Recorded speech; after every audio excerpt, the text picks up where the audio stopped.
Halo semuanya, selamat datang di Comic Universe. Kali ini saya akan membahas manhwa baru yang berjudul Swordmaster Pelahap Pedang. Cerita dimulai dengan menunjukkan sebuah pemandangan di bengkel pandai besi. Terlihat juga banyak senjata yang sudah ditempa. Lalu di tempat itu juga ada seorang anak dengan wajah yang pucat memandangi sesuatu. Dan ternyata dia sedang memandangi pedang yang baru saja dipanaskan. Dia tiba-tiba memasang wajah yang begitu serius dan menatap pedang itu. Setelahnya dia membuka mulut dan mendekatkan pedang tersebut. Dalam keadaan masih panas, anak itu langsung memakan pedangnya. Dan inilah dia MC pada manhwa kali ini. Namanya adalah Arhan. Dahulu sekali, ayahnya selalu bercerita saat Arhan masih kecil. Saat itu mereka berdua sedang berdiri di depan foto pendiri keluarga mereka. Ayahnya saat itu meminta kepada Arhan untuk mengingat cerita yang akan dia katakan. Itu cerita yang harus diingatkannya sebagai salah satu anggota keluarga Karapan. Ayahnya pada saat itu mengelus kepalanya dan bercerita kepada Arhan bahwa 200 tahun yang lalu, kedudukan keluarga mereka tidak bisa dijangkau siapapun. Karena mereka dipuja sebagai wargan, penjaga mulia yang disukai raja dan dikagumi oleh semua orang. Garis keturunan yang dipilih oleh pedang yang menghasilkan Swordmaster dari generasi ke generasi, dan orang-orang memanggil keluarga mereka sebagai Invisible Guardian Karapan. Pada saat itu, ayahnya memegang bau Arhan dengan erat dan mengatakan sesuatu.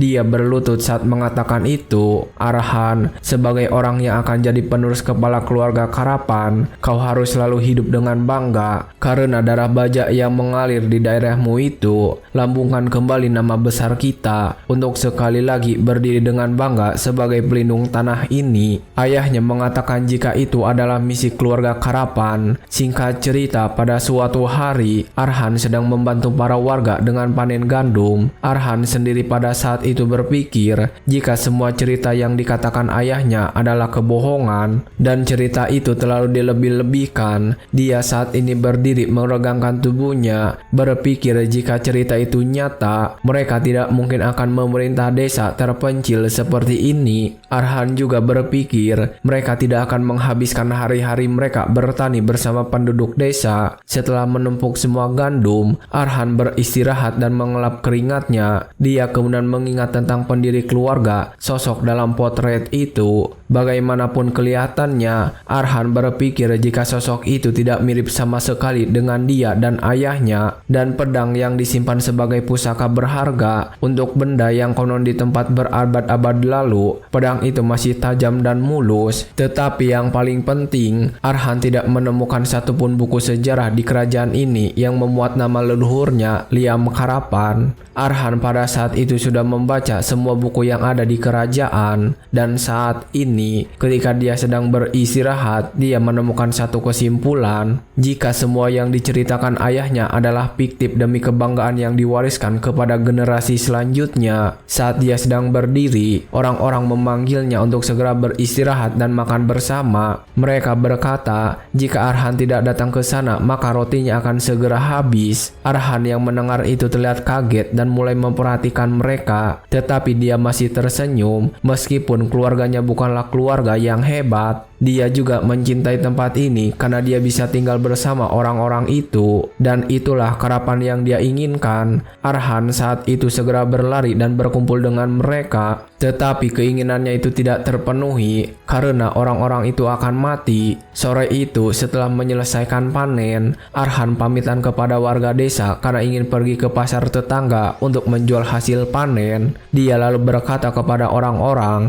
jika berencana untuk membeli beberapa barang penting selama di sana. Dia bahkan bertanya tentang stok apa kepada seseorang yang bernama Kun. Dia juga ingat tentang ulang tahun Putri Bungsu Merino dan berencana memberikan boneka jika di sana ada. Dan ketika warga desa memujinya, Arhan hanya tersenyum membalas pujian mereka. Setelah mengatakan semua yang perlu dikatakan, Arhan kemudian langsung berjalan pergi. Dia berangkat dengan perasaan damai seperti biasa. Sore itu terasa begitu kental ketika dia meninggalkan kediamannya. Para penduduk terlihat sangat menyukainya, mengatakan tidak ada bangsawan yang sama seperti tuan muda mereka. Pria yang bernama Kun kemudian menyudahi obrolan, mengajak para warga untuk menyelesaikan pekerjaan sisa mereka. Tapi ketika dia akan berangkat, wajahnya terlihat tergores oleh sesuatu. Dan setelah beberapa saat, tiba-tiba wajahnya terpisah. Para wanita yang ada di sana terlihat kaget melihat kejadian itu. Tapi berikutnya, wanita itu juga terbunuh. Darah mulai membasahi tanaman gandum. Dan ternyata yang melakukan itu adalah seorang pria misterius yang membawa pedang. Dia mengatakan jika wilayah ini harus dihapuskan. Dan ketika dia datang, beberapa orang di sana gemetar ketakutan. Tapi pria misterius itu berjalan melewati mereka seolah tidak menganggapnya. Masih di mana ucapan yang sama, pria misterius itu mengatakan untuk menghapus wilayah ini. Dan setelah mengatakan itu, terlihat ada beberapa pola serangan pada warga di sana. Dan setelahnya mereka terbunuh begitu saja, ditandai dengan darah yang muncrat di belakang pria misterius. Dia kemudian berjalan menuju desa yang ada di depannya. Singkat cerita, malam itu Arhan akhirnya kembali pulang, tapi ketika sampai di sana, dia menjatuhkan semua barang bawaannya. Apel dan boneka untuk anak yang berulang tahun hari itu tergeletak di tanah. Arhan saat itu tidak bisa mengatakan apapun dan hanya berdiri memandangi mayat warga desa. Ketika itu, seseorang muncul di belakang Arhan yang sedang melamun. Orang itu kemudian langsung menutup mata Arhan sambil menangis. Dia meminta Arhan agar tidak melihat pemandangan di depannya, dan orang yang memeluknya dari belakang ini adalah butler pribadinya. Arhan saat itu bertanya kepada butler jika ada sesuatu yang aneh dan bertanya apakah dia salah lihat. Butler itu tidak bisa mengatakan apapun dan hanya bisa menangis. Begitu juga dengan Arhan, dia tidak bisa menahan air matanya. Pada saat itu, butler mengatakan sesuatu dan menceritakannya pada Arhan.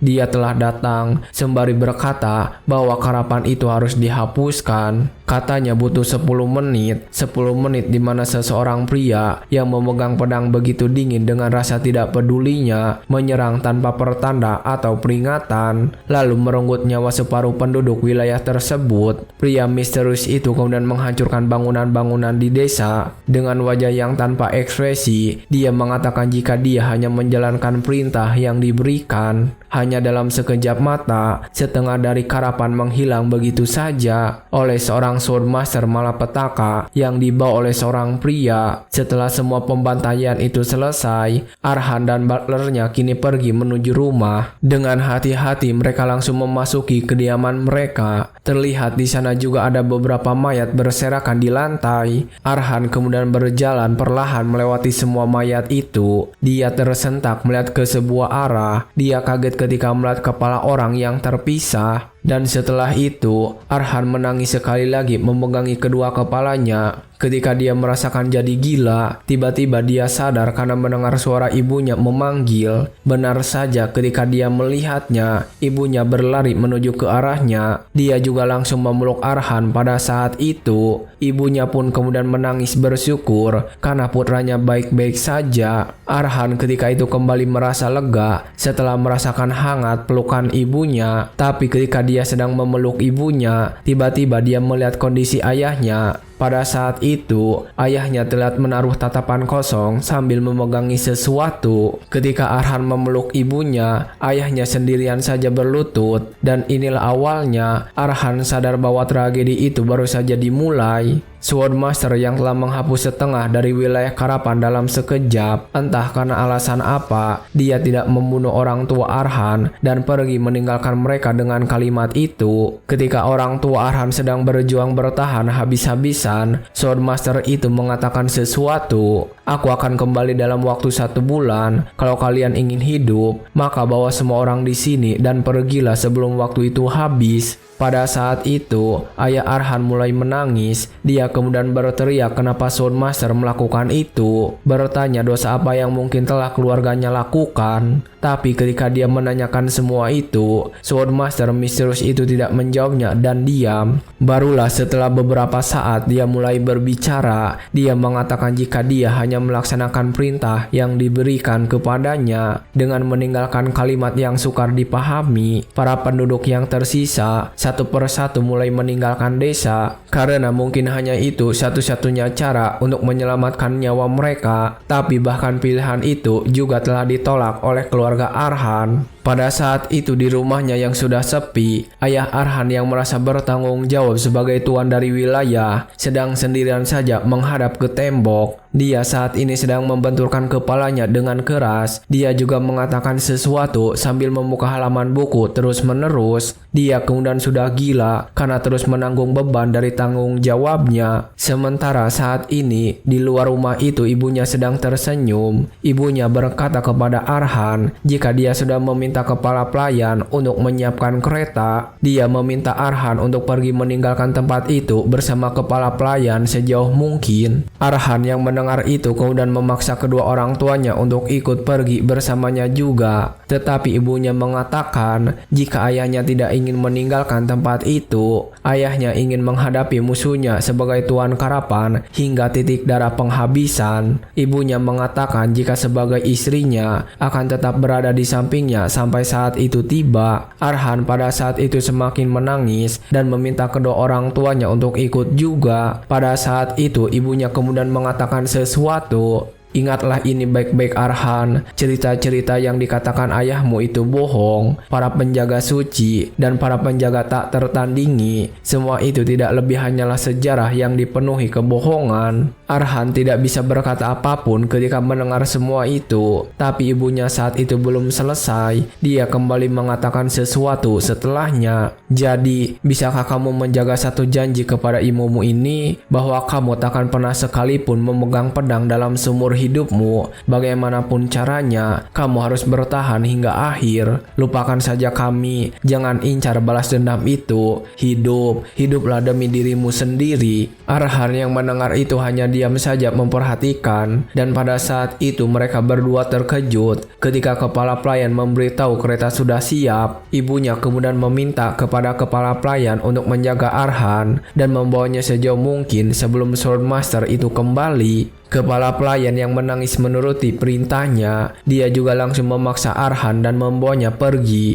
Ibunya sendiri saat ini hanya memejamkan mata ketika kepala pelayan itu memaksa anaknya pergi. Arhan sendiri saat ini masih terus saja memanggil ibunya. Tangannya mencoba meraih ibunya yang sedang berdiri menyaksikan kepergian. Sementara saat itu, ibunya menyatakan jika dia sangat mencintai Arhan. Sementara saat ini, ayahnya sedang membenturkan kepalanya ke tembok. Dan pada saat itu, dia bahkan terlihat benar-benar sudah sangat kehilangan akal. Ketika itu terjadi, ibunya kemudian datang dan memeluknya dari belakang. Dia mengatakan jika akan menghadapi masalah itu bersamanya. Sementara saat ini, di kereta kuda yang dikendarai oleh kepala pelayan kemudian mencoba menasihati Arhan agar bisa menahan semua perasaan itu. Memberitahu jika Swordmaster itu adalah malapetaka yang tidak bisa dihentikan oleh orang seperti mereka. Kepala pelayan meminta Arhan untuk melupakan tragedi ini dan hidup dengan lebih lama. Dia juga kemudian mengatakan jika orang tuanya tentunya menginginkan yang terbaik. Tapi ketika dia mencoba melihat ke arah Arhan, dia kaget karena tidak menemukan Arhan pada kereta itu. Arhan sendiri saat ini sedang berlari kembali menuju kediaman. Dia benar-benar tidak bisa jika harus meninggalkan kedua orang tuanya seperti ini. Arhan berlari dengan cepat dan berkata jika dia tak akan melarikan diri. Arhan sendiri sudah membawa panah bersamanya dan juga beberapa botol racun yang sudah dia siapkan sebelum ke belakang. Arhan pada saat itu berpikir jika Swordmaster itu juga sama manusia sepertinya dan akan mati jika jantungnya ditusuk oleh panah yang beracun. Arhan akhirnya kini sudah sampai di depan kediaman. Pada saat itu dia melihat sesuatu tertancap di bendera keluarganya. Arhan melihat ke arah tiang bendera dengan tatapan yang kosong dan ternyata itu adalah kepala ayahnya. Kepala ayahnya kini sudah tertancap di sana di samping bendera keluarga. Dan ketika itu juga dia melihat Swordmaster yang telah membunuh kedua orang tuanya. Pada saat itu Swordmaster bertanya apakah Arhan jauh-jauh datang ke sini untuk menjemput ajal.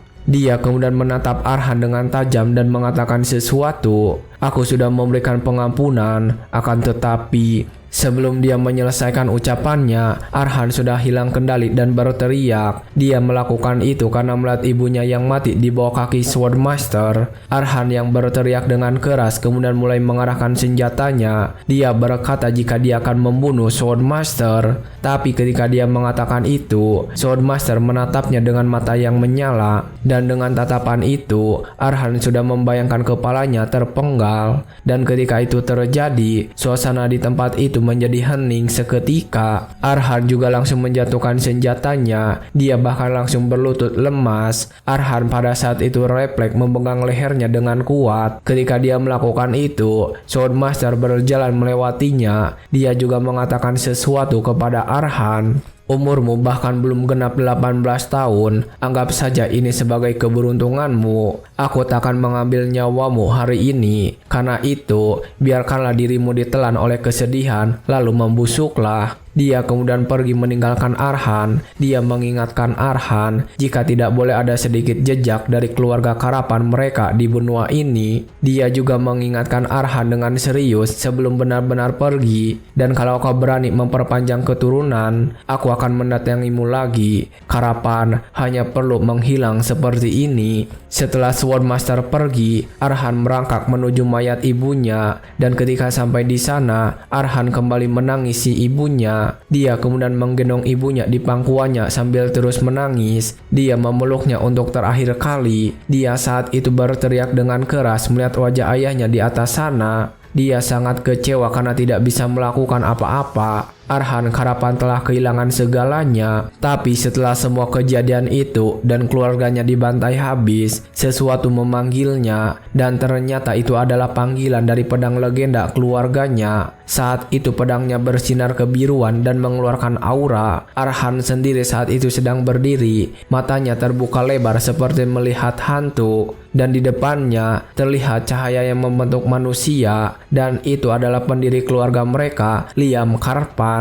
Pada saat itu dia mengatakan sesuatu pada Arhan. Tunjukkan rasa hormat yang benar, Arhan Karapan, keturunanku. Singkat cerita, 12 bulan berlalu sejak Arhan menggali kuburan untuk semua orang yang ada di tanah itu. Setiap hari di tahun itu, dia habiskan untuk mengasah amarahnya. Dialah puncaknya, pria yang diakui sebagai pedang tak tertandingi di zaman itu. Perisai suci yang menjaga kestabilan kerajaan, dan hakim suci yang membersihkan para penjahat. Makhluk transenden yang diberkahi dengan kejeniusan dan melampaui semua Swordmaster. Carlos, Master of the Ten Sword, itu adalah gelar dari monster yang merampas jiwa dan rumah Arhan. Tapi kebenaran tetap tersembunyi dalam kegelapan. Arhan bertanya-tanya, apa yang mendorong Carlos untuk membantai keluarganya? Siapa yang mengendalikan itu dari balik kegelapan? Dan apa warisan tersembunyi yang terkubur di balik nama Karapan? Arhan kemudian menguburkan semua warga desa di tempat itu. Dan setelah menguburkan mereka semua, pada saat itulah ketika dia memasuki rumah, lukisan pendiri keluarganya mengeluarkan cahaya. Arhan berdiri di sana terus memandangi lukisan itu. Dan tepat pada waktu itulah dia bertemu dengan pendiri keluarganya, Liam Karapan. Mereka berdua saling berhadapan di tempat itu. Sosok yang dulunya pernah dianggap sebagai dongeng belaka, legenda dari kisah-kisah leluhur telah menjelma menjadi manusia. Saat mereka bertemu, Liam Karapan kemudian mengatakan sesuatu pada Arhan. Aku bisa merasakan badai bertemu di dadamu. Apa rasa takut atas kegigihan menguasaimu? Atau kamu terkejut melihat leluhurmu yang hanya kau kira ada yang belaka? Arhan tersentak ketika mendengar pertanyaan itu. Dia kemudian menjawab dan menanyakan sesuatu. Jika ini bukan mimpi, jika Anda bukan hantu, apa Anda sungguh patriark yang membangun nama keluarga kita, penakluk legenda Liam Karapan? Liam Karapan pada saat itu hanya diam, belum menjawab. Dan ketika itu juga, Liam bertanya kenapa dia baru muncul saat dunia sudah menjadi abu. Arhan kemudian meneriakinya, bertanya kenapa Liam baru muncul sekarang. Dia sangat marah, penasaran kenapa Liam membiarkan mereka semua sampai mati. Liam pada saat itu tetap terlihat tegas, mengatakan jika dia butuh bukti tekad Arhan. Dia menjelaskan jika balas dendam adalah racun yang mengikis jiwa seseorang, tidak boleh menyentuh itu tanpa niat untuk membakar segalanya. Dia mengaku jika selama setahun mengawasi Arhan dalam diam. Liam mengaku melihat Arhan menolak untuk membuang pedangnya meskipun tangannya berdarah setiap hari. Liam berkata telah menyaksikan tekad yang menolak untuk padam oleh angin keputusasaan. Pada saat itu mereka sedang berdua saja di ruangan. Liam juga pada saat itu mengatakan alasannya baru datang. Alasanku datang sekarang sederhana. Kebencian dalam tatapanmu akhirnya telah mencapai kedalaman yang kubutuhkan. Karena kesabaranku telah mencapai batasnya, mereka yang berani menghabisi garis keturunan dan membantai rakyatku, keinginanku sendiri untuk mencabik-cabik mereka telah meluap. Saat mengatakan itu, Liam benar-benar terlihat menakutkan yang dipenuhi nafsu membunuh. Liam kemudian mengatakan jika dalam sejarah dunia ini ada satu hukum tunggal dan mutlak, hanya seorang Swordmaster yang memiliki kekuatan untuk membunuh seorang Swordmaster. Pada saat itu Liam mengatakan jika dia tahu bahwa Arhan ingin balas dendam atas kematian orang tuanya.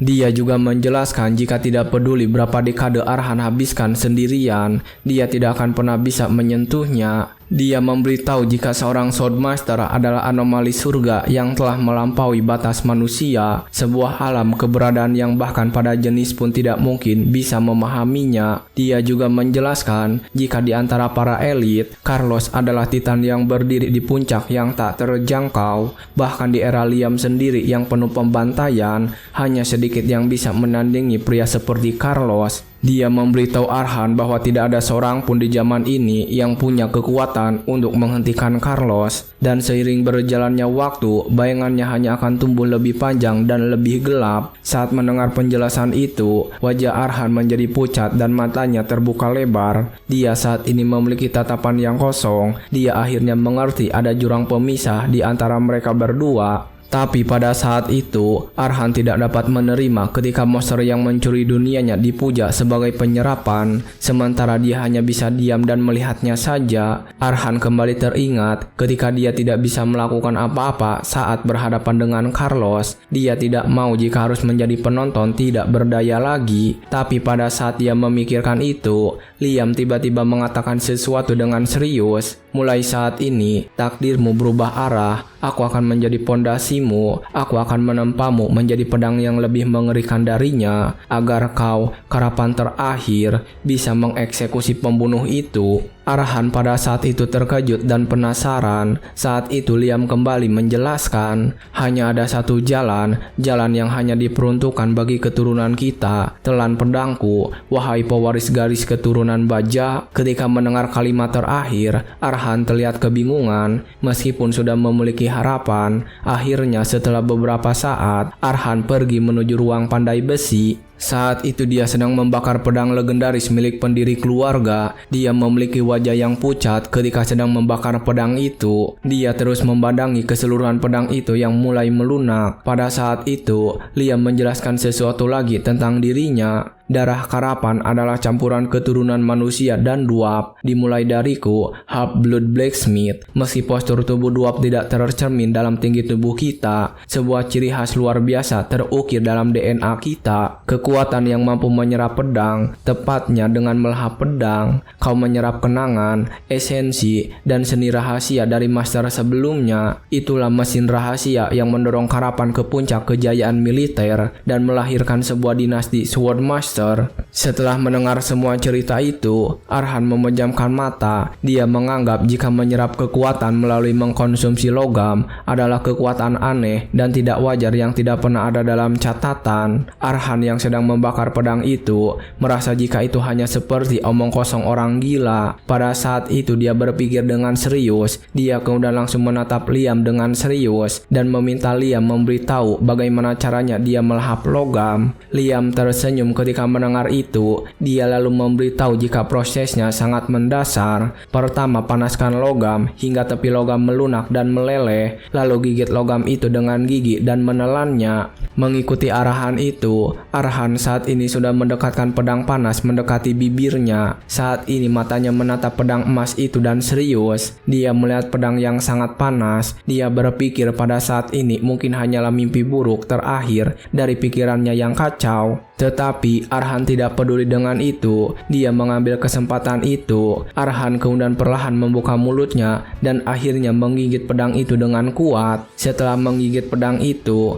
Arhan berteriak hebat karena kesakitan. Kini tubuhnya seperti terbakar oleh api yang sangat panas. Arhan membuka mulutnya lebar meneriakkan rasa sakit yang dia derita. Dia benar-benar telah terbakar oleh panasnya api. Setelah beberapa saat, Arhan menjatuhkan pedang tersebut. Dia saat ini juga sedang memegangi lehernya yang terlihat berasap. Karena tidak sanggup menahan rasa sakit, Arhan roboh dan berguling-guling di lantai. Dia memegang lehernya dengan sangat erat ketika mencoba menelan serpihan pedang panas. Bahkan matanya mulai memerah dan dia juga menangis. Pada saat itu terjadi, dia kembali teringat ketika dia datang ke desa dan melihat penduduk mati. Ayahnya yang digantung di atas tiang bendera, ibunya yang mati ketika dia sampai di rumah. Arhan tidak ingin melupakan Carlos, si pembunuh yang sudah membantai seluruh keluarganya. Sesudah mengingat kembali tentang orang yang harus dia bunuh, Arhan kembali mendapatkan kesadaran. Dia mulai mengambil pedang itu lagi dan kembali menggigit pedang itu secara perlahan, hingga akhirnya pada saat ini berhasil melap semua bagian pedang yang tajam. Pada saat itu dia berkata kepada dirinya sendiri untuk mengatasi situasi saat ini meski harus mengorbankan kemanusiaannya.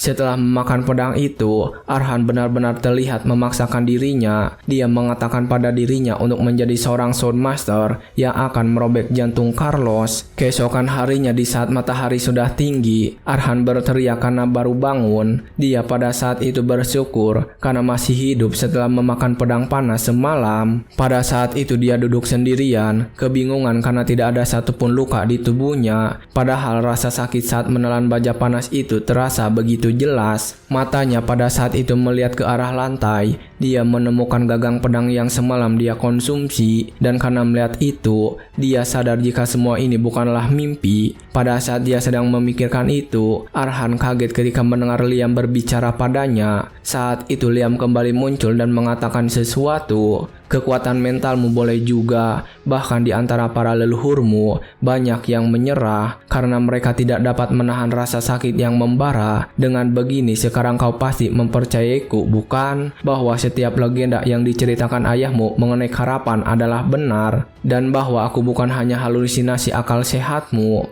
Arhan pada saat itu terlihat begitu kaget. Setelahnya dia kemudian berlutut dan memberi hormat. Arhan Karapan menyapa leluhur Karapan. Liam pada saat itu tersenyum dan meminta Arhan untuk memanggilnya Master. Seperti semua orang yang telah menerima ajaran darinya sebelumnya, Arhan sendiri menerima perintah itu dan langsung memanggilnya Master. Dan setelah obrolan singkat, Arhan menanyakan sesuatu. Kalau begitu, apa artinya aku sekarang telah mewarisi kekuatan besar Anda? Seperti apa yang telah diceritakan ayah sebelumnya? Semalam Anda bilang bahwa aku bisa mendapatkan kekuatan hanya dengan mengkonsumsi pedang. Dan pada saat itu, Arhan mengatakan jika rasanya seperti tidak ada yang berubah pada tubuhnya. Liam terlihat cemas ketika mendengar itu, mengatakan jika ada sedikit masalah yang terjadi. Dan masalah itu terjadi pada Arhan. Arhan bertanya apa maksud dari kalimat itu. Liam kemudian menjelaskan jika rencana awalnya adalah membuat Arhan untuk memakan pedang kesayangannya itu agar kekuatan Arhan bisa langsung naik menjadi Swordmaster. Tapi mungkin karena darah keturunannya yang kian menipis seiring dengan bertambahnya keturunan, meskipun kemampuan Arhan untuk memakan pedang masih ada, tapi kemampuannya untuk mencerna kekuatan dari dalam pedang itu telah jauh melemah. Liam menjelaskan jika dengan kondisi Arhan saat ini, mustahil baginya untuk bisa sepenuhnya mencerna inti dari pedang milik Liam. Arhan yang mendengar itu benar-benar merasa sangat kaget. Dia pada saat itu berlutut dengan diam setelah mendengar semuanya. Setelah beberapa saat dia lalu berkata, dia menerima semua masternya itu sebagai kebenaran. Liam jadi kemudian bertanya apa hanya itu yang ingin Arhan katakan. Arhan kemudian membuka mulutnya, mengatakan jika dia sudah tahu bahwa tubuhnya memiliki batasan. Meski hasilnya mengecewakan, Arhan merasa lega bahwa masih ada cara lain yang tersedia. Liam kemudian bertanya tentang cara lain yang dimaksud. Arhan kemudian membahas tentang Liam yang berkata mustahil baginya untuk menyerap pedang itu dalam kondisi saat ini. Arhan mengatakan jika itu artinya jika suatu hari nanti dia bisa mencerna seluruh kekuatan Liam. Arhan kemudian menatap Liam dengan serius dan mengatakan sesuatu. Dengan kata lain, aku hanya perlu mencari makanan yang sesuai dengan kemampuanku saat ini kan? Liam saat mendengar itu membuka mulutnya. Dia tersenyum dan mengatakan jika kecerdasan Arhan sudah setara dengan tingkat Swordmaster. Liam pada saat itu mengatakan kalau semakin usang dan terpakai pedangnya, maka akan semakin bagus. Dia kemudian meminta Arhan untuk membawanya ke tempat di mana ada banyak senjata tua yang ditelantarkan. Akhirnya Arhan membawa masternya menuju sebuah tempat pembuangan sampah. Pada saat itu mereka berdua di sana dikelilingi oleh tumpukan sampah yang sangat banyak. Pada saat sedang berjalan, Liam mengatakan jika dia akan memilihkan senjata untuk Arhan. Dan ketika mereka berhenti di sebuah tempat, Liam mengatakan jika tempat ini memiliki suasana yang begitu sedih dan Dark Mage pasti akan menyukai tempat seperti ini. Dan pada saat itu, Arhan menjelaskan jika semua barang rongsok dari permukiman kumuh berakhir di sana, mengatakan tidak ada tempat yang lebih baik dari ini untuk mencari pedang yang baru saja disebutkan oleh masternya.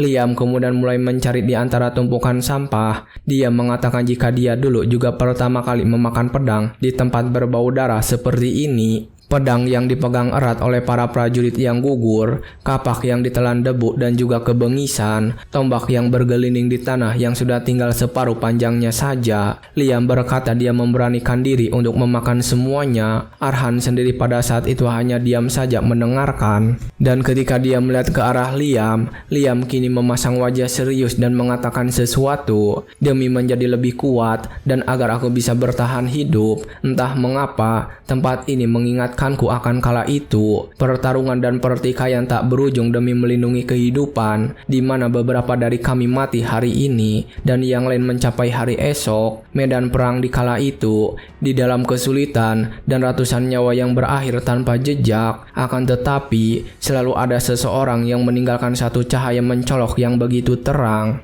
Ketika melihat benda yang bersinar, Liam tersenyum serius mengatakan dia sudah menemukannya. Dia kemudian menuju ke arah benda yang bercahaya itu, mengatakan jika Arhan harus memakan pedang itu, dan itu adalah pedang kedua Arhan. 1 bulan kemudian, pada malam hari di kediaman Arhan, pada saat itu ada beberapa orang yang memasuki kediamannya. Mereka adalah keempat preman yang ingin mencuri sesuatu. Mereka tanpa ragu memasuki kediaman utama pada malam itu. Salah satu dari mereka kemudian duduk di sebuah kursi dengan sombong. Mereka pada saat itu menganggap bahwa rumah ini sudah kosong dan ditinggalkan. Salah satu dari mereka kemudian menemukan sesuatu dan tertarik. Dia memberitahu teman-temannya jika ini adalah rumah bekas nyonya bangsawan. Dia berkata jika dia menemukan sekumpulan pakaian wanita yang terlihat seperti baru dicuci. Pria itu kemudian mencium kain itu dan mengatakan jika aromanya juga berbeda. Ketika mendengar itu, pria botak memasukkan tangannya ke dalam celana. Dia kemudian menjilat senjatanya dengan wajah yang aneh saat melakukan itu, mengatakan mereka mungkin bisa menikmati kesenangan yang lain.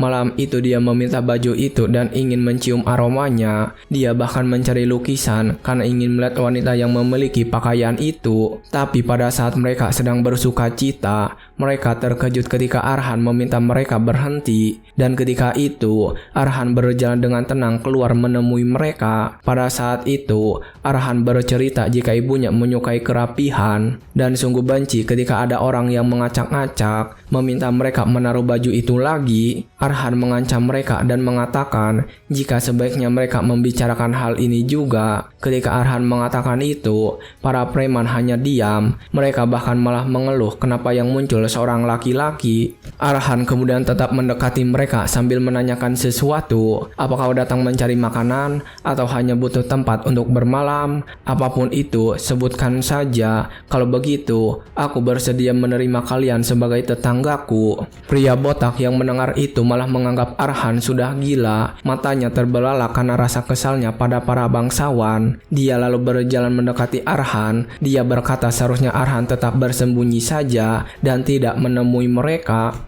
Arhan sendiri hanya diam dan memejamkan mata ketika pria botak itu mengancamnya. Dan pada saat itu, pria botak sudah dekat dengannya untuk membunuh. Arhan pada saat itu kemudian membuka mata. Tiba-tiba matanya juga berubah merah. Dan setelah itu, Arhan tiba-tiba berhasil menusuk pria itu dengan senjatanya. Pedang itu menembus tubuh pria botak dengan mudah. Pria botak itu juga mengeluarkan darah dari mulutnya setelah ditusuk. Arhan sendiri pada saat itu terlihat kejam. Dia menganggap para preman itu adalah orang yang tak diundang dan bukan tamu yang terhormat. Beberapa saat sebelumnya, Arhan sedang berada di ruang pandai besi bersama Liam.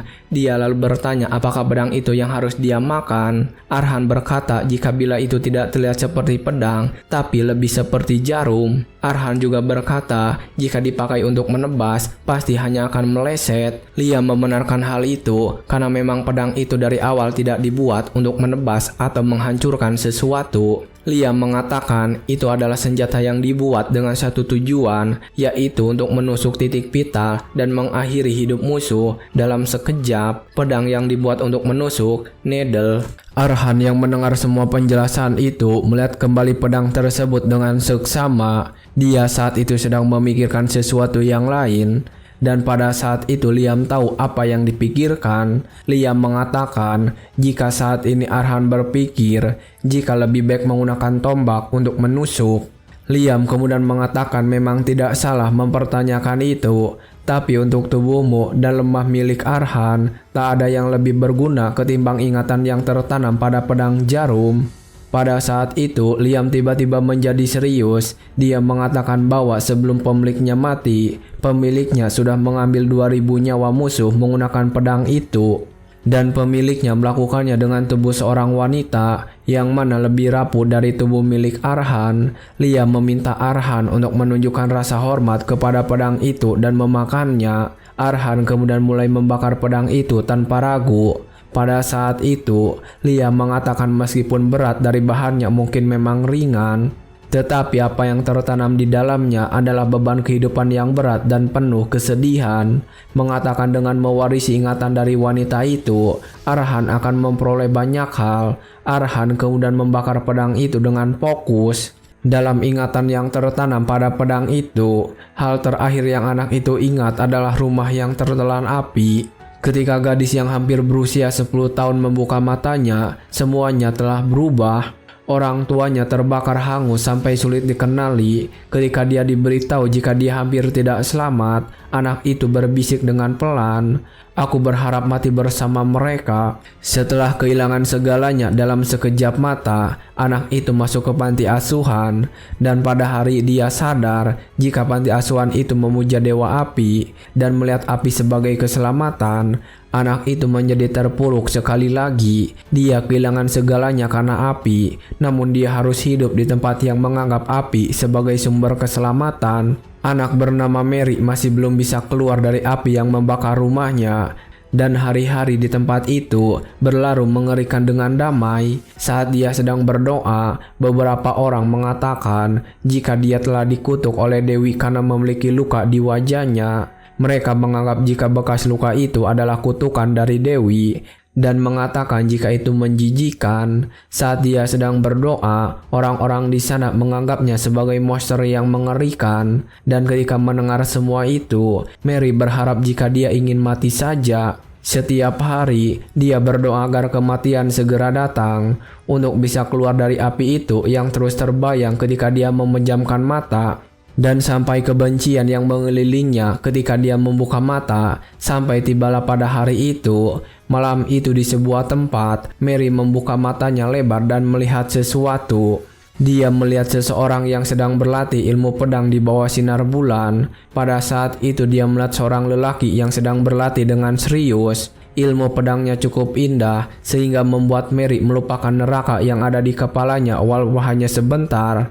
Nama orang itu adalah Hegel. Dia adalah seorang swordman tua, mantan kesatria pengembara, yang telah bekerja di panti asuhan untuk waktu yang lama. Pada malam itu, Mary memberanikan diri untuk berbicara kepadanya. Dia berjalan mendekati Hegel dan mulai mengatakan sesuatu. "Tuan, bagaimana aku bisa jadi sepertimu? Aku juga mau belajar." Dia mengatakan itu dengan wajah yang penuh harapan. Malam itu dia mengambil langkah pertamanya untuk hidup. Saat itu Hegel hanya menatap Mary dengan serius. Hegel berkata bahwa itu bukan sesuatu yang bisa membantu untuk hidup, apalagi untuk gadis seperti Mary. Hegel mengatakan jika pedang itu hanya akan berakhir menyakiti diri Mary sendiri.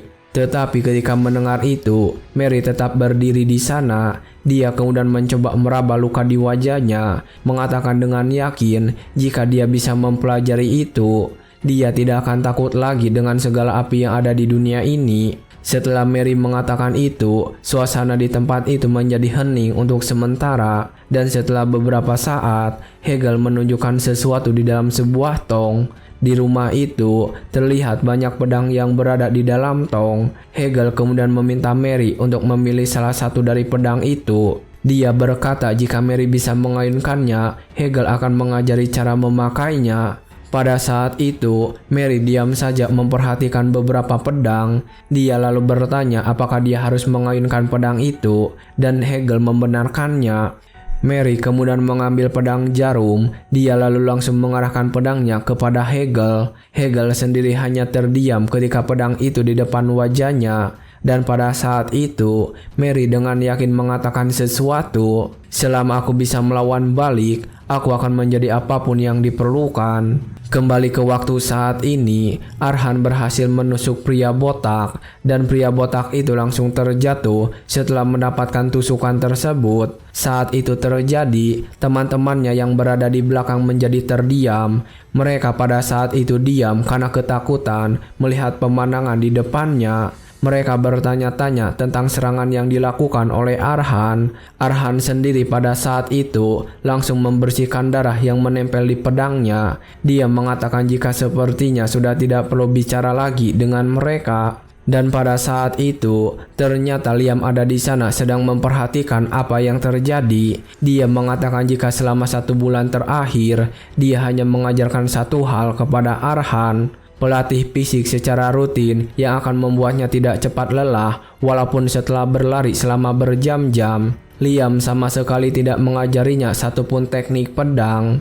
Tapi ketika melihat Arhan saat ini bisa melakukan tusukan seperti itu, Liam tersenyum karena tahu jika itu artinya Arhan mencerna pedang itu dengan baik. Dia saat ini meminta Arhan untuk menunjukkan langkah pertamanya sebagai karapan. Ketika preman itu memuntahkan darah, itu terjadi karena Arhan berhasil meluncurkan pedangnya secara presisi di antara tulang rusuk, berhasil mengenai paru-parunya. Bagi seseorang seperti Arhan yang tidak memiliki pelatihan ataupun pengalaman dalam bertarung, tidak ada penjelasan logis akan mengapa dia bisa meluncurkan serangan sepresisi itu. Tapi penjelasannya sederhana. Pemilik sebelumnya dari needle yang telah dia buat 1 bulan yang lalu itu, ingatan-ingatan Mary lah yang telah membantu Arhan melakukan serangan tadi. Semenjak hari itu ke depannya, Hegel menjadi instruktur rahasia Arhan. Hegel mengajari tentang kuda-kuda yang benar, bobok di ujung telapak tangan, ritme dari keributan, dan naluri dingin dari teknik bertahan hidup, ataupun terdoktrin oleh unsur akademis. Swordsmanship Hegel menjiwai romansa liar dan jiwa tak bermoral yang telah dia kumpulkan sebagai kenaik tombak pengembara. Memiliki kekuatan murni yang cukup untuk mendukung kehidupan gadis muda yang hidup di dalam bayangan rasa takut. Arhan sungguh mengagumi cara Hegel menggunakan pedangnya. Kemudian seiring berjalannya tahun, Hegel pada saat itu sedang sakit, dan di tempat itu Mary sedang duduk menemaninya. Dengan tangannya yang gemetar, Hegel terus memegangi tangan Mary. Dia mengatakan jika waktu di mana Mary berpisah dengan tempat itu akan tiba. Hegel mengatakan jika saat itu tiba, dia ingin Mary pergi dan melihat betapa luasnya dunia ini. Dia mengatakan jika itu adalah pelajaran terakhir yang diberikan untuk Mary. Hegel mengatakan jika dia bersyukur karena jalannya berakhir dengan adanya Mary di sisinya. Dan ketika Hegel mengatakan itu, Mary terus menangis tak bisa berhenti. Pada saat itu Hegel menghembuskan napas terakhir. Mary pada saat itu berkata jika dia berhutang segalanya pada Hegel. Mengikuti arahan terakhir dari Hegel, Mary pergi dari panti asuhan dan masuk ke dalam dunia yang tak dapat diprediksi. Tak lama setelah itu, Mary mendapatkan reputasi sebagai mercenary terkemuka. Mungkin karena senjata yang dipilihnya aneh, berarti yang menyerupai jarum, atau fakta bahwa dia adalah wanita, jenis manusia yang jarang ditemui di garis depan pertarungan. Orang-orang memberinya sebuah panggilan sebagai Stitching Gypsy. Dan pada saat itu juga, Arhan sudah melakukan puasa yang sama seperti yang Meli lakukan. Arhan waktu itu sadar jika fenomena ini pasti adalah summoning yang pernah diceritakan oleh leluhur. Dan pada saat itu, Arhan juga mendengarkan bisikan untuk menyelesaikan pekerjaannya. Saat ini, pria botak tersebut sedang sangat ketakutan. Dia juga memohon ampun pada Arhan. Tapi pada saat itu, Arhan tidak berhenti dan kembali menggunakan pedangnya. Arhan kemudian langsung menusuk pria botak untuk mengakhiri hidupnya. Dia kemudian mencabut pedang itu dari lehernya, dan ketika melakukan itu, Arhan menunjukkan ekspresi yang dingin pada wajahnya. Pada saat itu Arhan sedang berlutut setelah membunuh. Tindakan itu menandai pembunuhan pertama yang telah dia lakukan. Akan tetapi, pengalaman pertama ini anehnya terasa begitu hampa. Arhan tidak merasakan rasa bersalah ataupun ketakutan, hanya kenyataan taktikal mengenai situasi di hadapannya. Hanya itu yang memenuhi kepala Arhan. Pada saat itu, Arhan berhasil membunuh pria botak karena pria itu tidak menganggapnya sebagai ancaman. Tapi karena sekarang sudah terkepung, Arhan tidak bisa mengharapkan hal yang sama. Pada saat itu dia memiliki pertanyaan, kenapa musuhnya yang jumlah mereka lebih banyak terlihat ragu untuk menyerang terlebih dahulu. Saat itu dia melihat ketika preman yang ada di sana diam saja memperhatikan dari tempatnya. Untuk menjawab pertanyaan itu, Liam memberitahu jika mereka bertiga terpaku oleh rasa takut. Dan itu hal yang wajar karena kemampuan yang baru saja Arhan tunjukkan bukanlah sesuatu yang bisa dilakukan oleh seorang pemula. Liam juga mengatakan sesuatu dikatakan dapat menjaga hidup satu manusia, tapi jika terlalu banyak, maka rasa itu dapat membutakan pikiran mereka. Liam menjelaskan jika rasa takut memperbesar lawan, membuat mereka terlihat lebih kuat dari kenyataan. Rasa takut itu menipumu dengan berkata bahwa lawanmu adalah lawan yang tak terkalahkan. Liam memberitahu jika di mata preman, Arhan saat ini bukanlah anak kecil, melainkan perwujudan dari juru potong manusia. Arhan hanya membuka mulutnya ketika mendengarkan itu. Dia kemudian langsung bergerak dari tempatnya, berusaha mendekati preman yang tersisa. Arhan dengan yakin mengatakan jika dia menganggap ini sebagai celah. Melihat Arhan yang sedang mendekatinya, salah satu preman mulai menyerang. Tetapi ketika serangan itu datang, Arhan berhasil menghindarinya dengan tepat. Dia juga langsung menjaga jarak, lalu setelahnya dia bersiap melakukan serangan. Dengan serangan itu, Arhan berhasil menusuk leher lawannya dengan tepat. Bahkan setelah membunuhnya, Arhan masih terlihat dingin seperti sebelumnya. Dia kemudian langsung berlari menuju lawan yang tersisa. Saat dia melakukan serangan itu, dia ingat dengan kata-kata Hegel. Karena kau tidak terlahir dengan tubuh yang besar atau stamina yang menandingi kaum laki-laki, durasi bertarungmu tidak boleh lama. Musuh Arhan pada saat ini berteriak dan mencoba melakukan serangan, tetapi pada saat itu juga Arhan berhasil menghindarinya dan melompat ke atas. Dia lalu mendarat di belakang mereka semua, dan setelah itu dengan cepat dia langsung menusuk lengan musuhnya. Musuhnya yang terluka seperti itu tentu saja melepaskan senjatanya dan memegang di tangannya yang terluka. Saat itu Arhan mengingat kembali apa yang dilakukan Mary pada ingatannya. Dia juga ingat jika Hegel memberitahu untuk mempertajam bakat yang sudah dimiliki. Saat itu Mary sedang berhadapan dengan seorang pria, dan ketika pria itu menyerangnya, Mary mampu menghindarinya dengan tepat. Mary memiliki keunggulan tubuh yang begitu lentur, tubuh yang lincah bagaikan penari. Dia kemudian menggerakkan tubuhnya dan melompati atas lutut orang itu. Setelah dia berhasil naik, dengan kuat menyerangnya dari sana, Mary berhasil menusuk kepala pria itu dari atas. Begitu juga dengan Arhan, saat ini dia sudah melakukan hal yang sama dan mengalahkan musuhnya. Setelah mengalahkannya, Arhan kemudian menatap musuh terakhir. Tapi pada saat itu, musuh terakhir sudah sangat gemetar ketakutan. Saat ini dalam pandangan musuh, Arhan terlihat sebagai monster yang sangat menyeramkan. Singkat cerita, akhirnya dia berhasil mengalahkan semua musuhnya. Dan setelahnya, Arhan pergi ke hutan untuk menguburkan jasad mereka. Ketika dia sedang melakukan itu, Liam kemudian mengatakan sesuatu. Apakah bisa menyingkirkan keraguanmu sekarang? Jika kau punya stamina untuk menginginkan pedang sepanjang hari tanpa kehabisan napas, maka 4 preman sampah itu bukanlah lawan yang pantas untukmu. Liam tersenyum dan mengatakan, itu artinya karapan tubuh lebih kuat di tengah situasi yang mengancam nyawa. Ketika mendengar itu, Arhan mengakui apa yang dikatakan oleh masternya itu benar.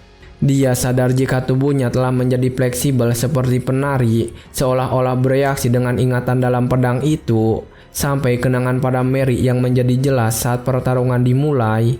Arhan kemudian merasa jika sekarang dia sudah sedikit memahaminya, dengan hati apa Mary berjuang melawan dunia. Dia kemudian memejamkan mata. Dia lalu bertanya apakah ini kekuatan di mana dia bisa jadi lebih kuat saat lebih memahami lawan. Seperti yang dikatakan Liam, kekuatan di Gaston. Saat dia memikirkan itu, Liam kemudian berbicara memanggilnya.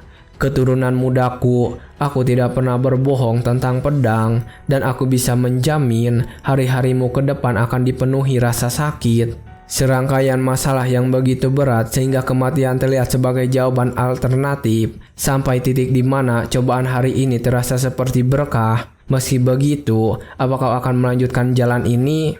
Setelah mendapatkan pertanyaan itu, Arhan mulai menjawab. Dia mengatakan sesuatu dengan wajah yang begitu yakin pada saat itu. Jika aku bisa menggorok leher Carlos, tak peduli jalan apa itu, aku akan terus maju, Master. Keesokan harinya, wajah yakin yang ditunjukkan semalam kini menjadi wajah yang penuh ketakutan. Saat ini, Arhan bertanya apa ini semua jalan yang benar pada Liam.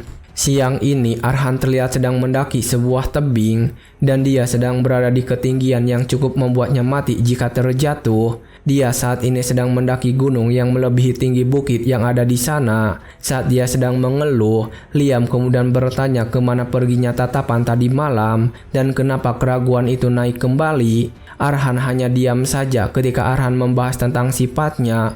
Setelah itu Liam kemudian mengatakan dia akan memuaskan rasa penasaran Arhan. Dia menjelaskan jika jalan seorang Swordmaster secara garis besar dibagi menjadi 5 penguasaan. Sword Beginner yang biasa disebut sebagai pintu masuk dalam Swordmanship. Ranah yang dicapai oleh mereka yang memiliki bakat bela diri, Sword Walker. Mereka yang memposisikan diri sebagai orang kuat dan menjadi poros medan perang, Sword Runner. Seorang pahlawan yang bisa mengubah arus sebuah perang sendirian, Sword Expert. Dan mereka yang berkuasa di atas semua swordman, dipuja sebagai dewa, ranah dari jantung swordmanship, Sword Master. Setelah itu, Liam meminta Arhan untuk menjawab pertanyaannya. Jawab aku, keturunan muda. Menurutmu, di mana posisimu saat ini? Arhan terdiam ketika mendengar pertanyaan itu. Dia kemudian membuka mulutnya jika dia mau memahami dengan baik levelnya saat ini. Dia juga tahu jika syarat utama untuk menjadi Swordmaster adalah manipulasi mana. Dan wadah yang dibutuhkan untuk mengatasi mana, jantung kedua, formasi mana heart. Arhan kemudian mengatakan karena dia belum membentuk mana heart, dia merasa bahkan tidak termasuk Sword Beginner. Setelah mendengar itu, Liam membenarkan perkataan tersebut. Dia berkata jika Arhan adalah amatir di antara para amatir. Liam menyebutkan bahwa Arhan belum melangkah masuk dalam ambang pintu pedang. Liam memberitahu jika latihan ini memang bertujuan untuk menuntun orang seperti Arhan menuju jalan seorang sword beginner dan untuk menciptakan mana heart. Setelah mendengar itu, Arhan terlihat begitu kaget. Dia tidak menyangka jika semua resiko ini diambil hanya untuk membuat mana heart dan di tempat di mana Arhan bisa mati jika salah langkah saja.